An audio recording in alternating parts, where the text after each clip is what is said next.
Hi everyone. I thought I would document my first time trying to make soap.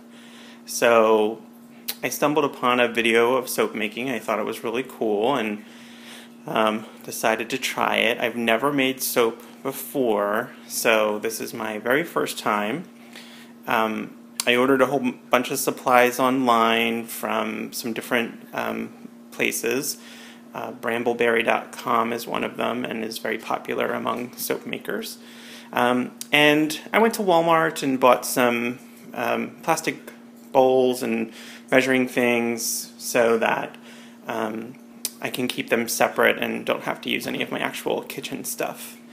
So I thought I would just kind of go through this, and for you beginning soap makers out there as well, there are tons of great videos out there from different people about making soap, and I thought I might just impart some of my knowledge that I've learned, and if you're looking for, the very first soap making video, I hope this will give you some information. If you're not interested in that and you just want to sort of watch me start making the soap, you should skip ahead.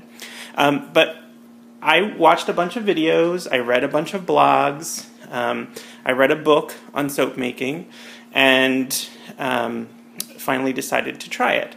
So there are a couple of ways to make soap. The one is called melt and pour, or you might see it abbreviated as MP. In that one, you can buy, like at AC Moore or Michaels or craft stores, meltable bases that you just put in the microwave and then you pour into molds. And you can do lots of funky things with colors and fragrances, but you don't get to choose the ingredients of the base that you're melting. The other methods all use lye in the process, and none of those are safe for children. The melt and pour method, if you have a supervising adult, watching the heating of the liquids, you could probably have that as an activity for, some older kids. But the other methods, besides melt and pour, are not safe because they use lye, which is a very caustic agent. So the other methods are cold process, oven process, and hot process. And they basically follow the same kind of steps, with each one having kind of an additional step in how you manage the temperatures. So cold process is the easiest. You're just going to mix together some combination of fats and a lye solution, emulsify them so that the chemical process of saponification can begin, pour it into a mold and let it sit. 24 hours later, you can usually unmold it, and then cut it into bars or whatever shape you want. And then you need to let it cure for 2 to 4 weeks, and that ensures that the lye that you have added has all gone through the chemical process and isn't present in the soap anymore, so that it should be close to a pH neutral and safe for people to use. And the curing process also removes some water from the bars so that they're firmer and last in the shower or the bath longer. So that's cold process. Cold process, oven process, follows exactly the same thing I just described, but at the very end, after you've put it in the mold, you put it into an oven at 170 degrees, let it sit in the oven for an hour, then at the end of the hour, turn it off and let it sit in the oven for the rest of the time, and continue the process, as I mentioned before, unmold it and cut it. And they still recommend that you let it cure for 2 to 4 weeks, mostly to remove the water content, but putting it in the oven actually helps the saponification and the lye to cause the soap to gel. Gelling in a soap is not necessary, and from what I've read, it's sort of a choice. Some soap makers try to prevent gelling by controlling the temperatures and keeping them very low. Other soap makers try to force the gelling process, and that's sort of what the cold process, oven process is all about, is forcing that gel process to happen sort of fully throughout the soap, so you have a nice even looking soap. And that's the method I'm going to try today, is cold process, oven process. And then finally is hot process, where the beginning part is the same. You mix your oils or your fats and the lye solution and emulsify them. But at the end of that, you actually put it into like a crock pot and cook it. And again, that's controlling the temperature and forcing the gel process. And then after you've cooked it for a while, and there are plenty of videos out there about hot process, you place it into the mold, and 24 hours later you can unmold it, and then you should be able to use it really quickly after that, because the hot processing gets the lye all out and the pH should be good. So I'm not going to try hot process today. That seems a little bit involved, but we're going to do the cold process, oven process. Okay, so let me tell you about the recipe I'm using and what I have here on my table. So in the bowl there, you can see I have all of my oils, and then in the taller container, I have my lye and water mixture. And then behind that, I have some of my supplies. I have my mold over here that I'm going to use to fill, and I'm kind of doing a bee-themed soap, so my mold has bees on it. And then just some containers in case I need extra measuring things or spatulas. I have some silicone cupcake molds in case I have more soap batter than I need, so I can use them. I have some alcohol on hand in a spray bottle that helps to sort of reduce the bubbles and get nice even soap from what I've seen. And then I have some things I'm going to add into my soap. So since again this is kind of a bee-themed one, I have some oil here that I'm keeping separate, and this is sometimes referred to as super fatting.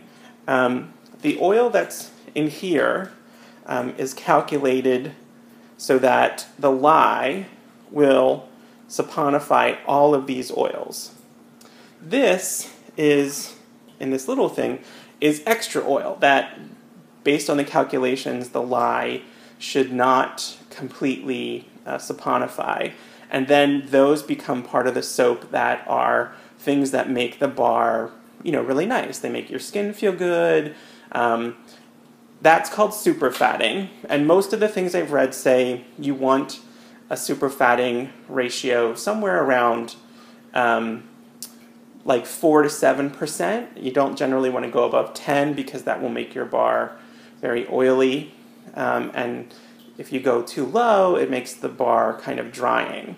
So I'm going to add those in later, the theory being that the lye, once I add it to these oils, will cause all of the oils to saponify, and if I add this later, then it helps to keep them separate. Now, there's some discussion out there that it doesn't really work because the lye will continue to saponify over the next 24 hours, so holding those oils out separately doesn't really matter all that much.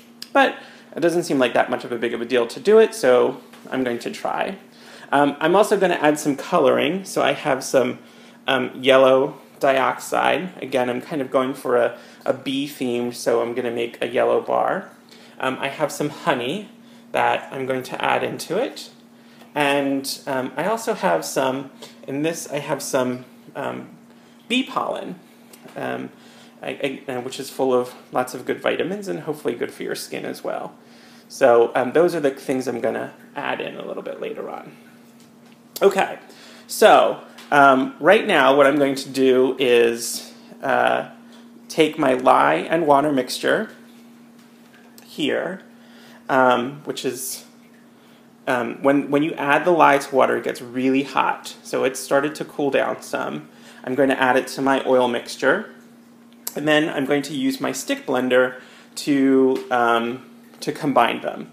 Let me tell you what the recipe I'm using actually is.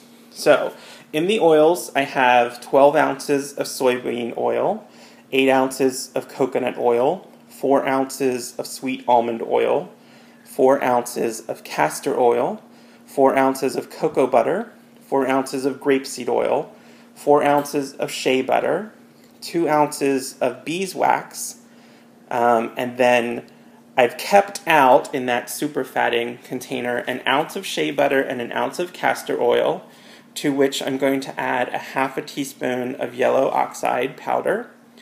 And I'll be adding in 1 ounce of bee pollen and 2 ounces of honey.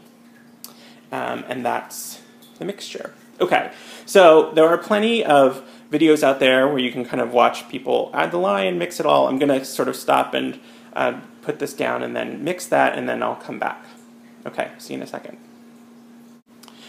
Okay, I'm back, and you only missed about maybe a minute or two of blending, and you can see I it's very quickly kind of gotten to a light pudding mixture. This is called trace, when you can actually lift this up and sort of see this. This is actually kind of medium or thick trace. It kind of got thick very quickly. So I'm going to work a little fast here. Or hopefully I am. Okay, so I'm going to take my yellow dioxide, and I have a little blender here.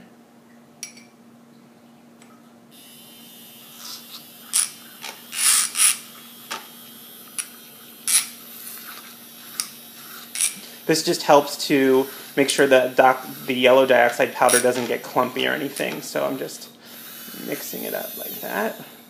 Okay, I'm going to add that in.